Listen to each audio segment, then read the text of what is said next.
과거 속 역사를 통해 현재를 들여다봅니다. 히스토리 월드 역사여행 전문가 역사 귀요미 K3하천 박광일 작가님 나오셨고요. 안녕하십니까? 안녕하세요, 박광일입니다. 야사의 달인 역사 개그맨 킹갓 제너럴 히스토리 프린스 선신 교수님 나오셨습니다. 안녕하세요. 총상. 여러분은 지금 대한민국 정통 미필의 경례를 들으셨습니다. 자, 이거 차이가 있어요. 미필과 면제. 나는 가고 싶었는데 미필이 면제 아니야? 미필은 아직까지 뭐 비슷한 거 아닌가? 면제는 국가에서 공식적으로 넌 오지 마라. 예. 그러니까 저는 가고 싶었지만 국방부에서 저를 거부했습니다. 나는 가고 싶었다. 난 가고 하지만 싶었어요. 나라가 나를 거부했다. 나라가 저를 거부했습니다. 총상. 그러니까 저희 군대 안 갔다 오신 분의 경례가 예. 제 발음이 정확하잖아요. 원래 군대 나중에 한 상병 병장쯤 되면은 이 발음이 붙어버리잖아요. 그래서 그렇지. 부대가 다 똑같잖아요. 그렇지. 네, 모두 경례, 이게 충성이라고 하는지 무슨 뭐 용마라고 하는지 필승. 백마라고 하는 필승이라고 하는지 다 똑같아지는데 정확한 발음을 하고 있다는 게 이제 군대에서 나와 있을 때의 어떤 그 경례다라고 보시면 될 것 같습니다. 그러니까 이제 각종 부대들 이제 고성 22사단부터 시작해가지고 모든 부대들의 이제 경례를 다 연구했어요. 그래요? 가고 싶어서. 가고 싶어서. 총상.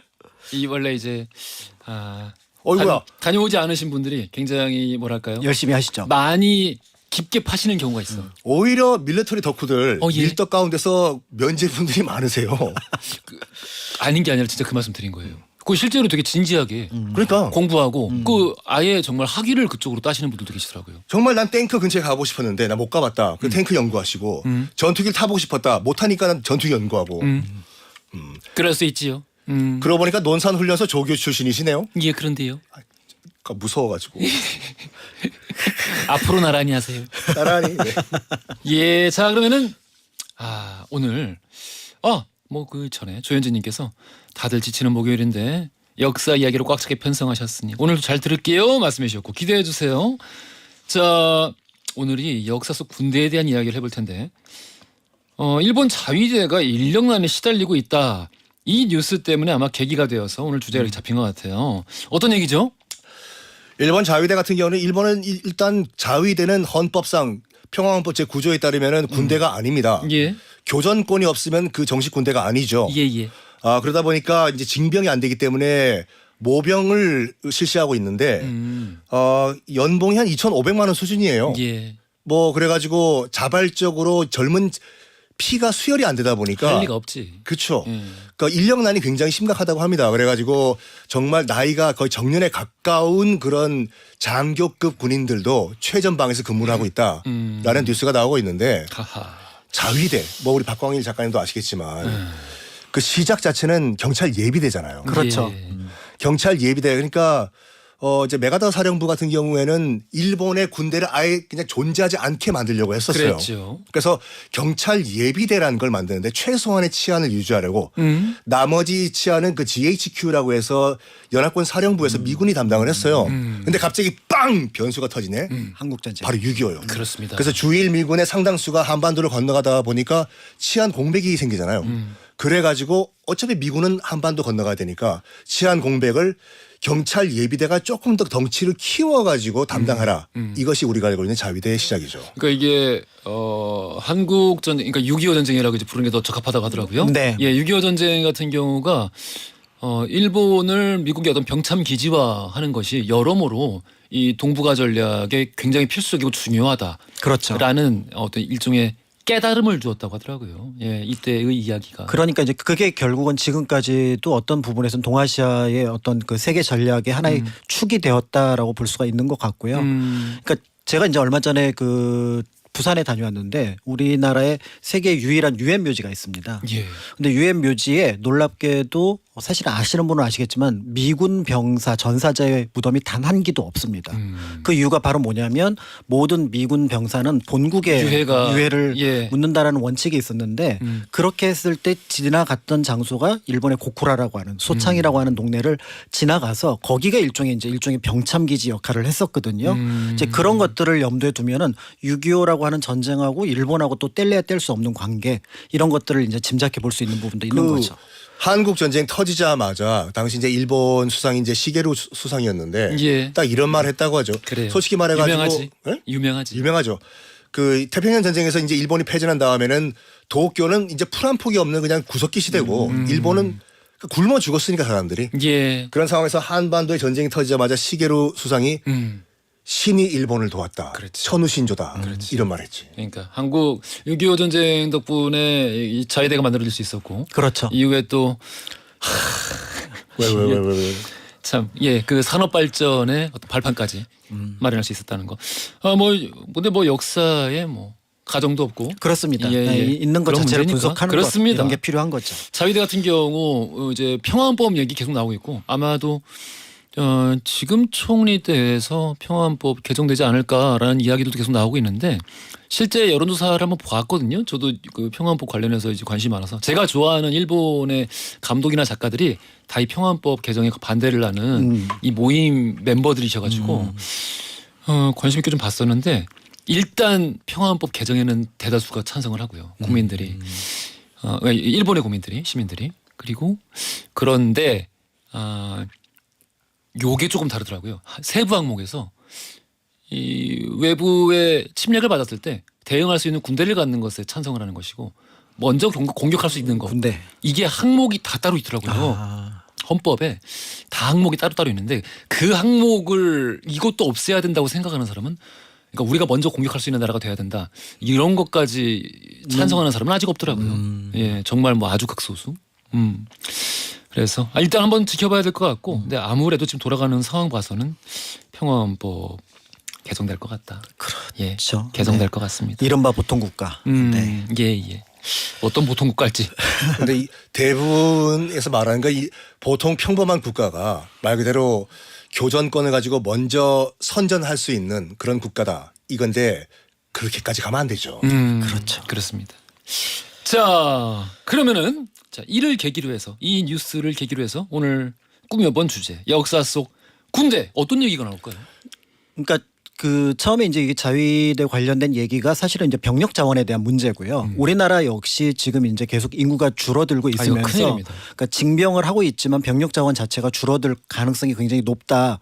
이렇게 이제 분석이 나오고 있습니다. 그런데 이게 사실은 현재 대한민국의 문제뿐만 아니라 조선시대 가더라도 늘 처음에 이런 병력을 구성해 놨는데 시간이 지나면 없어져 버리고 고려 때도 마찬가지로 병력이 없어서 막상 전쟁을 하려 보면은 군인이 없어갖고 여기저기 끌어서 모으고 이런 장면들이 있었기 때문에 고려나 조선시대에 이 병력을 유지하기 위해서 또는 어떤 확장하기 위해서 만들었던 방편들이 있습니다. 예. 그 방편들을 고려에서 한 건, 그다음에 조선에서 한 건 이렇게 이제 살펴보려고 하는데 고려에 이제 보통 우리가 놓치고 있는 것 중에 하나가 바로 승병입니다. 승병. 우리는 보통 이제 그 서산대사 그다음에 사명당 처형 이렇게 생각을 하지만 고려 때 사실은 승병의 비율이 굉장히 높았거든요. 예. 그런데 이 승병이 우리가 알고 있는 정규군으로 편성된 경우는 거의 드물고요.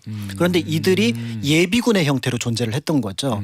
그런데 이 예비군의 형태로 존재했던 게 임진왜란과 동시에 또 만들어지게 됩니다. 예. 그게 바로 소고군.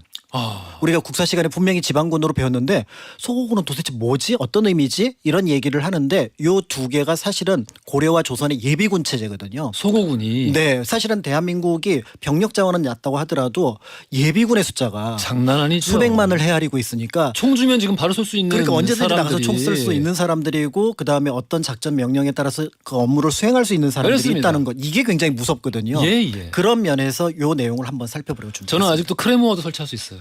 그러니까 맡겨만 주십시오. 92년도 LA 폭동 때 제가 LA 있었잖아요. 선생님 안 갔다 오셨잖아요. 아니 왜 감동적인 얘기하냐고 왜 그래. LA 폭동 때. LA 폭동 때 있었는데 당시 이제 그 교민들 남성분들 대부분은 다 예비역 정장들이에요. 그러니까 딱 이 사태가 터지자마자 눈 감고 M16을 조립을 하는 거예요. 그렇지.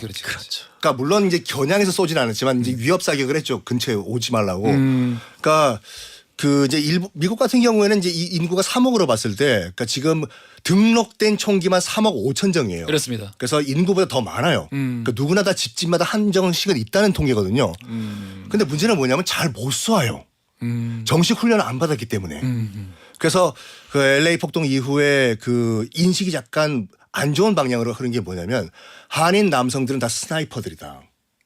근데 뭐 저기 미국인 기준으로 그들의 시각에서 볼 때는 맞는 말 아닐까? 정말 총을 잘 쏜다. 예. 그렇죠. 어쨌든 예비군이면은 군대에서 일단 다 0점은 잡았으니까. 그렇죠. 0점 잡았으면 그들 입장에서는 스나이퍼죠. 그렇죠. 그들은 총은 있었지만 훈련 안 받았으니까. 예, 그러니까 한일 청년의 차이점도 거기서 찾는 경우가 종종 있습니다. 한국 청년들이 겉으로 볼 때는 큰 차이가 없는데 이 사람들이 군대 갔다 온 사람들이거든요. 그렇지. 그러니까 이게 느낌이 저 사람들은 총을 쏠 줄 알고 태권도의 기본 동작은 할 수 있는 사람들. 아하. 요 느낌이 또 한국 청년에 대한 외부에서 보는 시선 중에 어떤 그 뭔가 이미지를 만들어내는 근거라고 하더라고요. 그렇군요. 네. 자, 우리 군대. 잠깐. 뭐요? 무슨 얘기 할지 얘기 안 했어 그래서. 아 나요? 아 그렇구나. 나도 얘기를 해줘. 뭐 하려고 그랬어요 그럼 오늘 와서? 나 뭐 하려고 했지? 아 그거 그 역대 가장 오합지졸 당나라 군대 얘기를 좀 해볼까 해요. 진짜 당나라 군대가 정말 우리가 알고 있는 그렇게 오합지졸인 당나라 군대였나? 그 얘기 말씀? 아니요. 당나라 군대는 중국 역사상 최강의 군대였어요. 그렇죠. 당군은요. 그래서 그 저도 이 분야에서 좀 약간 연구를 좀 해봤는데 책을 찾아봤는데 당나라 군대의 당자가 왜 나왔는지는 아무도 몰라요. 당당당당당당 송당당 송당당. 그렇지. 뭐시 글씨? 김정년 씨? 일단 중국에서는 당나라 군대라는 표현을 안 써요. 당연히 안 쓰고. 그렇죠. 그러니까 일본에서도 안 써요. 안 써. 안 써 이게. 동북아에서 우리만 써. 네. 근데 이게 유래가 뭔지 저도 알아요. 이거 아무도 몰라. 아무도 몰라. 이게 그래서 출처가 없어. 출처가 없어. 그래서 이 당나라 군대가 약간 그 이제 청나라가 아편 전쟁 이후에 이제 깨질 때 일본 메이지 유신 성공한 일본 입장에서 봤을 때는 정말 형편없는 군대다. 일본에서는 중국을 얘기할 때 당자를 붙이는 경우가 많아요. 우리나라도 마찬가지. 우리나라 당면 같은 경우에. 그래서 아편 전쟁 이후에 중국 군대를 부를 때 오합지졸 당군이라고 부른다. 이것도 설 중에 하나인데 문제는 일본에서 그걸 쓰질 않아. 안 써. 출처가 없어. 우리만 네. 쓴다니까 우리만. 네, 그래서 그 얘기? 예. 그러니까 이제 그런데 실제 그런 오합지졸의 군대 얘기를 한다는 거죠. 그렇죠. 실제. 중국군 얘기가 아니라. 그러니까 정말로 역사상 최악의 오합지졸 군대 중에 오케이. 하나였던 무솔리니의 이탈리아 왕국군. 무솔리니는 대체 뭘까?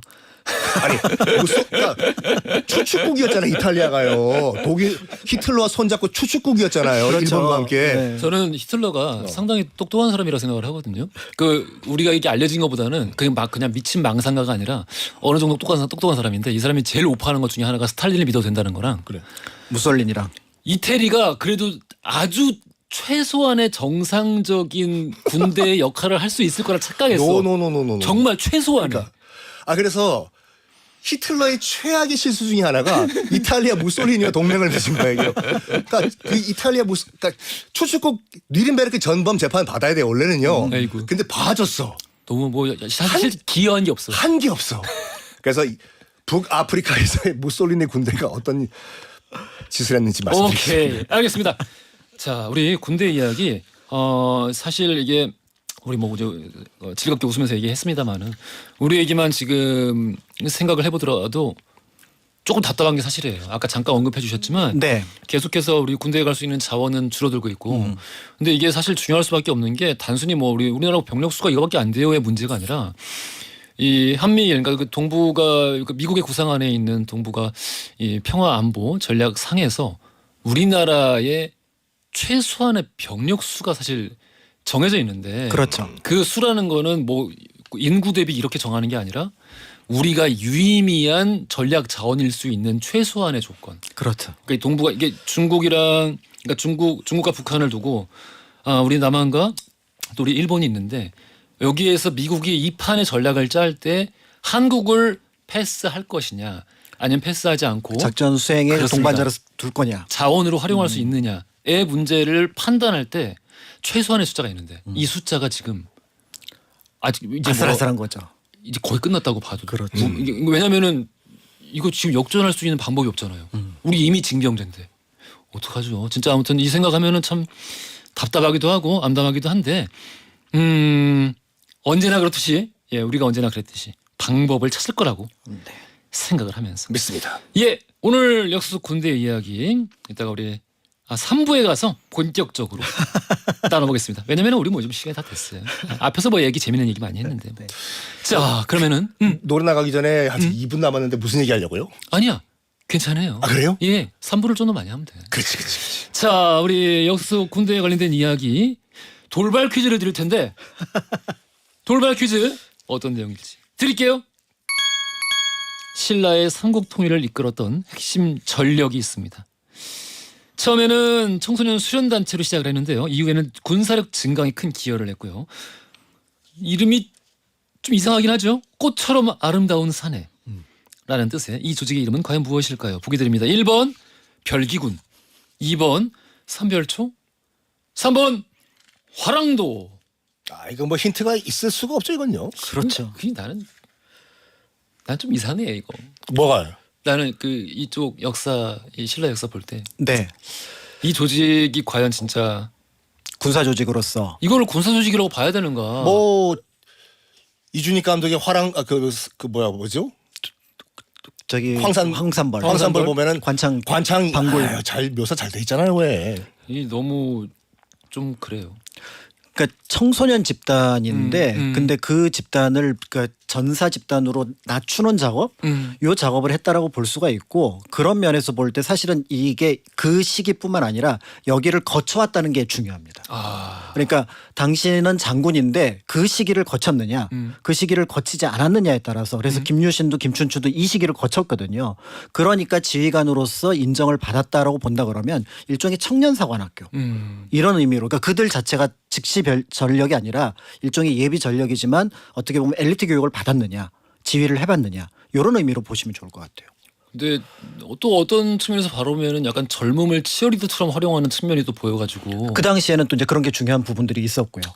하긴 또 이제 시대적 상황을 감안을 해야 되니까. 그렇죠. 네. 그 북송의 마지막 황제 휘종이 데리고 있었던 7,777명의 육갑 신병이랑 비슷한 거죠. 예쁘게 꾸며가지고 하늘에 기도나 드려라. 정말 육갑이지요. 네.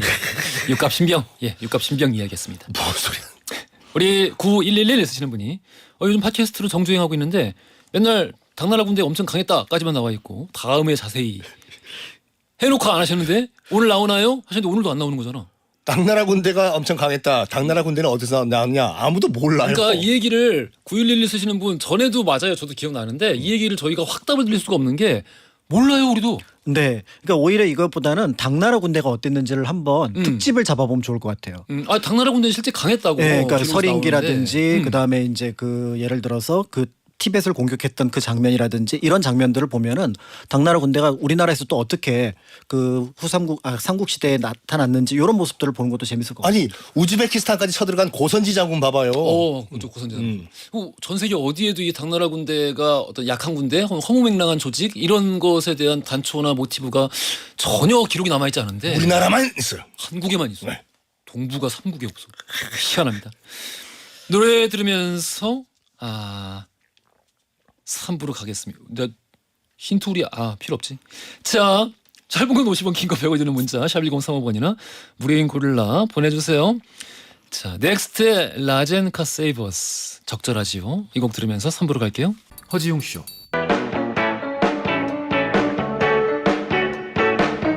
그래 알고 있어 심심한 걸 졸린 점심시간 너무나 싫어서 라디오를 들으면서 혼자서 달리는 12시 5분 그 여름날 밤 라디오의 음악 속에 잊을 수도 없는 춤을 춰 귓가를 울리는 우리 목소리에 믿을 수도 없는 꿈을 꿔 이제는 정오의 바쁜 햇살 아래 헤드폰을 쓰고 춤을 춰 귓가를 울리는 슬픈 음악 속에 나눌 수도 없는 춤을 춰 여러분은 지금 삶이 행복해지는 순간 허지웅 쇼를 듣고 계십니다. SBS Love FM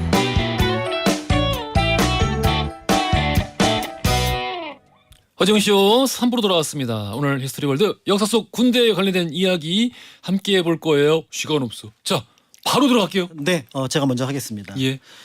역사 속에 이제 군대 충원이라고 하는 문제가 늘 중요한 문제가 되었는데 고려 때 이제 이런 문제에 바로 맞닥뜨렸던 시기가 있습니다. 바로 뭐냐면은 동북 지역, 그러니까 지금 이제 함경도 일대 여진족이 나타났는데, 고려는 이때까지 여진족이라고 하면은 우리가 그냥 통제할 수 있는 정도의 수단이라고 생각을 했어요. 근데 예종 때 몇 번의 패배를 맛보게 되니까 결국은 현장에 다녀왔던 윤관이 숙종에게 여기에 대한 대안을 내놓습니다. 현재 병력 갖고는 이 여진족 통제 못한다. 우리가 이들을 압도하기 위해서는 일단 숫자가 많아야 되고 별도의 군대가 필요하다.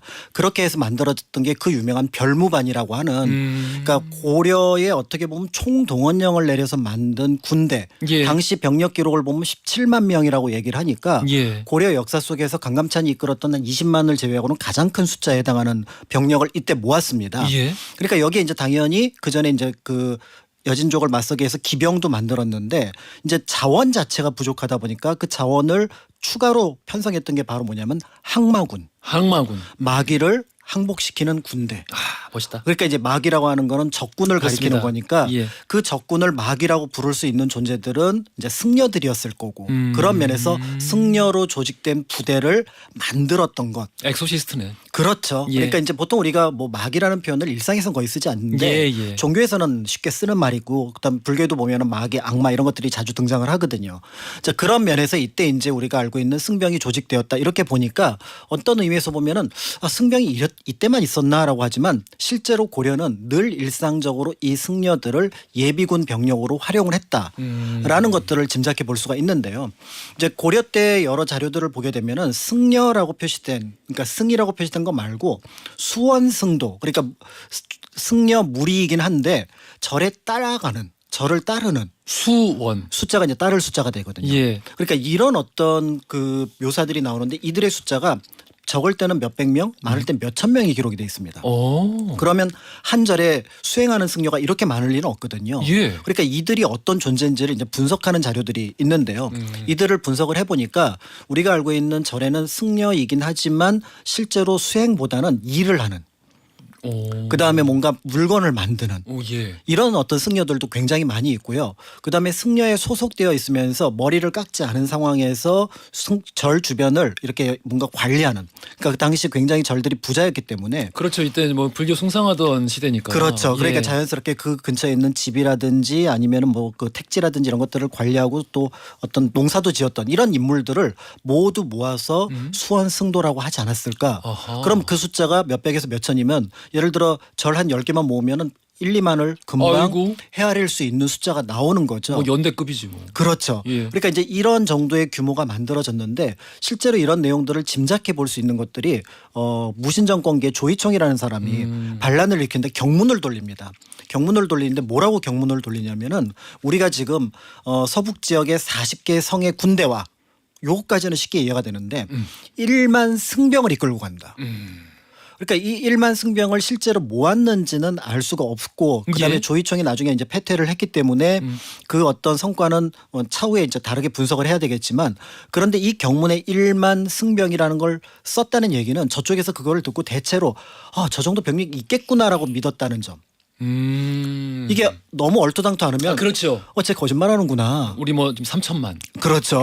지금 뭐 300만 대군을 이끌고 간다.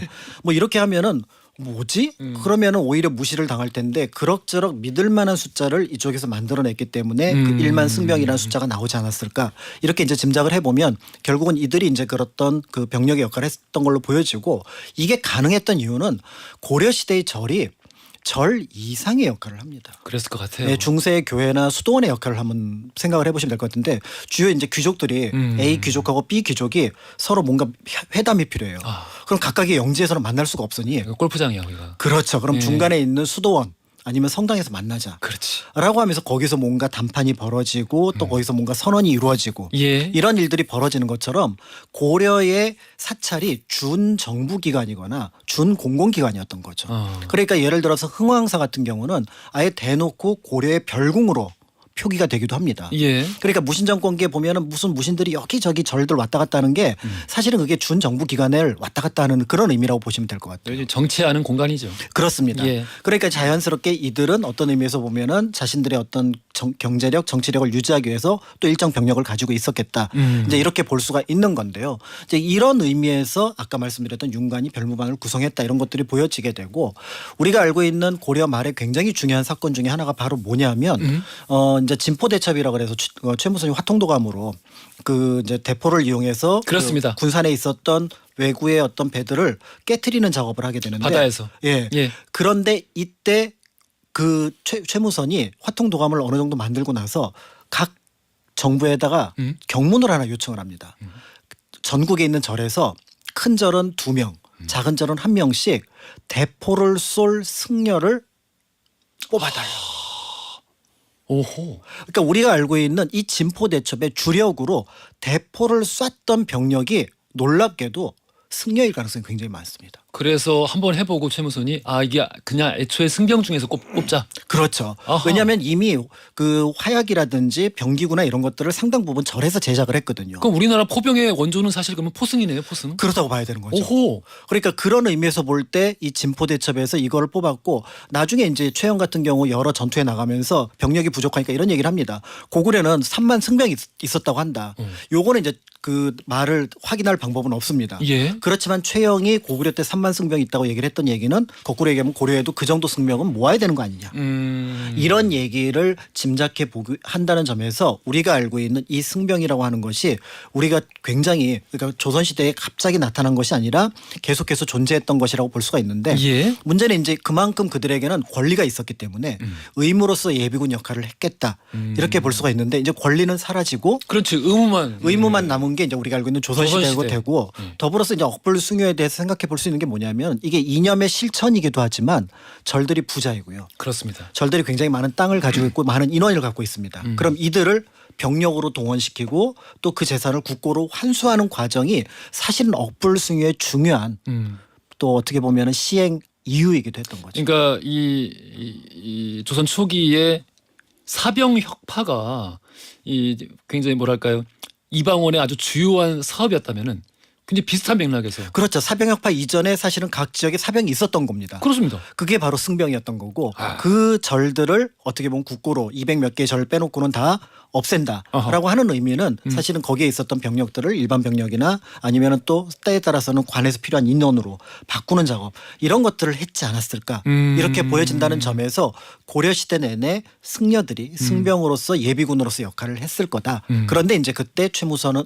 그 윤광 같은 경우는 별무반으로 편성을 했겠다. 이렇게 보시면 우리가 알고 있는 고려시대의 절과 또 승려들에 대한 시선을 조금 다르게 볼 수 있지 않을까 이런 생각이 듭니다. 조선시대 승병들은 그렇게 권리는 다 사라졌는데 어떻게 이렇게 그 의무를 다하기 위해서 국가에 대한 의무를 또 시민들에 대한 의무를 백성들에 대한 의무를 다하기 위해서 이렇게 목숨을 다 바쳐서 그렇게 이제 놀라운 성과를 거뒀을까요? 그건 이제 이데올로기적인 부분이 있죠. 왜냐하면 한 200년 동안 압박을 당했는데 혹시 우리가 예전 고려처럼 다시 싸우게 된다면 약간의 혜택을 다시 부활시켜주지 않을까. 그런 부분도 있겠구나. 네, 실제로 그게 굉장히 컸어요. 그래서 선조 이후로 승려들에 대한 대우가 한결 나아집니다. 아하. 그래서 예를 들어 화엄사라든지 이런 절 같은 경우는 대체로 정부에서 지원을 해서 중수가 이루어지거든요. 예. 임진왜란 때 정유재란 때 호남의 절이 모두 불에 탔는데 예. 그 절을 벽암각성 스님이 중수를 하게 되는데 이 벽암각성 스님이 3천 승병을 이끌고 병자호란때 인조를 구하러 갔는데 오? 먼저 항복을 해버렸어요. 그러니까 한 발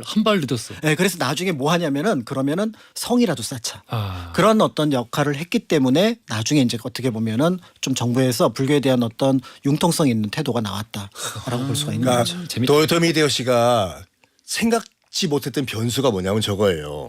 승병. 그러니까 전국 시대에 100년 동안 전투는 사무라이들만 하는 거잖아요. 그렇습니다. 그러니까 1차적으로 이제 생각을 못했던 것이 농민들이 농사를 안 짓고 조선에 가니까 낫을 들고 뛰어오는 거야. 그 상상할 수 없는 일이지. 의병을 생각을 못했어요. 두 번째 절에 있는 승려들이 양손에 낫을 들고 뛰어오는 거야. 승병도 상상을 못했어요. 왜 그 전국 시대에 저기 다쿠왕 있었죠. 다쿠왕. 닥광 스님은 닥광 만드셨고 다쿠왕 스님 왜 무력 강했지 뭐. 아무튼 예, 서로 뭐 이제 그 정치사회 문화 또 특히 이제 계급 질서 자체가 좀 달랐기 때문에 일본과 네. 그런 차이에서 온 착오가 아니었나 그런 생각도 들고요. 그리고 이제 조선시대 같은 경우는 사실은 이제 조금 길게 얘기를 드려야 되는데 짧게 한마디만 덧붙인다면은 이제 소고법 하면 우리는 소고군 해서 이제 천민하고 양반을 모두 군대에 끌어들였다. 이거를 생각하는데 훨씬 더 중요한 게 있었어요. 바로 뭐냐면 이 소고군을 만들면서 동시에 만들었던 게 훈련도감. 훈련도가 의 상설합니다. 이게 훈련도감의 도감은 임시관청이라는 뜻이에요. 근데 이 훈련도감이 왜 소고군하고 바로 연결이 되냐면 소고군은 예비군입니다. 예. 인조 때 기록으로는 무려 17만 명에 이르는 18만 명에 이르는 자원을 확보했다고 알려져 있는데 이들을 훈련시킬 교관이 훈련도감에서 나와요. 그러니까 우리는 훈련도감을 5군형 중에 하나, 총육청, 어영청, 수어청 이렇게 하나로 보지만 이게 나중에 상설 군형으로 된 거는 한참 뒤에 얘기인 거고요. 예. 처음에 이거는 말 그대로 훈련소. 그러면은 저기 동대장인가요? 동대장? 그러니까 여기서 이제 훈련을 시켜서 각 지역으로 조교를 파견하는 거예요. 아 그래요? 네. 그러니까 예비군을 위한. 예, 예비군을 위한 건데 그러면 이 훈련도감이 1594년에 이제 본격적으로 소고군하고 연결이 되거든요. 이 1594년 이 훈련도감의 훈련 교관들이 누구였겠냐는 거죠. 명나라 군대입니다. 그렇군요. 그러니까 명군이 어떻게 보면은 이 훈련도감을 통해서 조선 장교들을 기르고 이 조선 장교들이 각 지역에서 다시 소고군을 지휘하는 형태 이 역할이었고 실제로 그래서 1597년 98년 전쟁이 끝날 때쯤 됐을 때는 조선군 자체로도 왜군을 맞설 수 있다라는 게 한 4, 5년 전쟁을 해본 그런 어떤 군대와 관련이 있는데 이것도 이렇게 연결을 해서 보면은 조금 새로운 시선으로 보실 수 있습니다. 그렇군요. 자, 우리 고려시대부터 간단하게 조선시대 이야기까지 군대 관련된 이야기, 특히 이제 승병을 중점으로 해서 이야기 나눠봤습니다. 다음 이야기 맘마미 이태리입니다. 네버 건퀘스트 패밀리 빠빠지. 시간 없어요. 알았어. 자, 이탈리아가 통일된 것은 얼마 안 돼요. 그 1890년대 후반에 이제 쪼개져 있던 그 나라들이 이제 하나로 통일돼 가지고 이탈리아 왕국을 만들었는데 예. 왕은 말 그대로 바지 사장이었어요. 네, 빗도리오. 그렇죠. 그렇죠. 이제 총리들이 이제 주로 실권들을 잡았는데 특히 1922년도에 실권을 잡았던 무솔리니가 이른바 그 파시즘이라는 걸 만들면서 예. 모든 사회 성원들은 국가와 사회를 위해서 통일된 목적을 위해서 봉사를 해야 된다. 놀라운 발명품이긴 했어. 그렇죠. 파시즘. 파시즘이 근데 아직까지도 정확하게 뭔진 정의를 내리기 힘들어 솔직히. 한과 하나로 묶는다라는 그렇지. 뜻이에요. 말 자체는 어원 자체는. 하나로 묶는다. 예. 그래가지고 나름대로 유럽 사상 최초로 파시즘 국가를 만들었는데 1922년도에 이 무솔리니는 약간 뭐라고 할까 과대망상증에 빠져 있었어요. 약간 그래 많이 심했지. 스파치오 비탈레 이게 뭐냐면 이탈리아의 생존권이란 말인데 이탈리아는 로마잖아요. 로마입니다. 그래서 옛 로마 제국의 명성을 되살리자가 자기의 목표였어요. 당연히 발칸반도도 원래는 이탈리아 땅. 지금 북아프리카도 원래 이탈리아 땅. 그래서 옛 고토 수복에 나가자. 고토수보 가자. 야 너희 이집트, 리비아, 발칸반도는 그리스 너희들 원래 우리 이탈리아 땅이야. 그래서 어쩌라고. 그러니까 우리는 너희들 먹어야 돼. 라고 하면서 이제 실질적으로 이제 그 군사 작전에 들어가는데 예. 제일 먼저 타겟을 보는 것이 이집트였어요. 이집트, 파라오, 너희는 원래 우리 이탈리아 로마 땅이야. 방 빼. 우리 속국이야. 속국이야. 근데 안타깝게도 당시 이제 이집트는 영국 식민지였네. 예. 그리고 옆에 있는 또 알제리 보고 알제리 너도 나가라. 원래 이탈리아 땅이다 했더니 거기도 프랑스 식민지네 지금요. 아이고. 한 번에 두 국가한테 어그로를 끌었어. 그러니까요. 그래가지고 빈 땅이 어디 없냐 하다가 중간에는 리비아가 빈 그만해. 거예요. 예. 그러니까 리비아를 이제 친 다음에 거기까지 좋았어요. 이제 리비아를 점령한 이탈리아군이 이제 무솔리니를 이끄는 이탈리아군이 자 이제 리비아를 먹었으니까 거기서 기준으로 좌양좌에서 이집트를 침공하자. 침공하자가 된 거예요 지금요. 그래서 무려 23만 명의 정예군을 말이 정예군이지 자기 생각엔 정예군을 보냅니다. 이탈리아 본토에서. 근데 그 당시 이제 이탈리아의 공업 능력을 봤을 때는 95%가 농민이고 5% 정도가 이제 상공업에 종사했었는데 어느 정도 수준이었냐면 25만 명의 병력을 지금 북아프리카 사막에 보냈잖아요. 예. 리비아에 보냈어. 근데 여기서 행진을 시킨 다음에 이집트까지 보내는데 대낮에 리비아 사막을 걷게 만든 거예요. 23만 명. 왜? 트럭을 만들 생산 능력이 없었어요. 없어서. 근데 그나마 몇 대 안 되는 그 트럭에는 뭘 실었냐면 대리석을 실었습니다. 왜 대리석을 실었냐? 어차피 우리 이탈리아군은 이집트를 점령할 거라고 카이로를 점령한 다음에 승전 기념비 만들어야 되기 때문에 사람들 병사들은 걷게 만들고 사막에 트럭에는 대리석 싣고 출발하라 카이로로. 가서 대리석 사지. 그러니까 진짜 바보들. 아유. 그래가지고 리비아 국경 넘어가지고 이제 이집트로 들어옵니다. 23만 명이 이제 땡볕을 맞으면서 걸어요. 목마르다. 이런 식으로요. 근데 영국군이 봤을 때는 이거 이상한 거예요 지금. 저럴 리가 없어. 저럴 리가 없다. 정상군대 저럴 리가 없다고. 정말 그 저희 상식적인 사람들이면 상식적인 군대라면은 저런 식으로 행동할 리가 없다. 뭔가 있다. 뭔가 있다. 그렇죠. 뭔가 있다. 저거 23만 명 뒤에 뭔가 있다고. 그러니까. 일단 후퇴하자고. 어. 후퇴하다 보니까 이거 비밀 작전이야. 그러니까 아무것도 없어. 그냥 땡볕을 걷는 거야 23만. 무솔리니의 아랫입술이 있어. 그러니까 아무것도 없어. 23만. 그럴 바에는 야 그러면 쟤네들 진 다 빼자. 계속 후퇴를 하는 거예요 영국군은요. 후퇴하면 그러면 거기서 말려든다라고 생각하고 스탑을 해야 될 거 아니에요. 그렇습니다. 무솔리는 영국군이 지금 후퇴한다. 추격하라. 그러니까 이제 정말 우리한테 겁먹었다. 겁먹었다. 그러니까 역사를 배워야 되는 게 이게 을지문덕하고 수양제 이것만 알았어도 무솔리니 전화 한번 해봐. 그렇죠. 이미 너의 이제 공은 차고 넘치니까 이제 그만 가라 그렇게 편지 하나 딱 보내고 끝내야 되는. 무솔리니가. 무솔리니 참네 진짜. 네. 그래서 계속 가다가 결국에는 지금 그 지중해 근처 카이로 옆에 있는 항구 도시까지 밀려요. 그러니까 밀려준 거예요. 예. 그러니까 이탈리아군 같은 경우는 23만 대군이 일단 형식적으로는 이집트를 다 먹은 거잖아. 야, 우리가 이겼다 해서 지금 도관에 든 쥐다고 영국군은 어차피 우리는 언제든지 공격할 수가 있으니까 잠깐 작전상 쉬었다 가자라고 결정을 내려요. 쉬는 거 좋아요.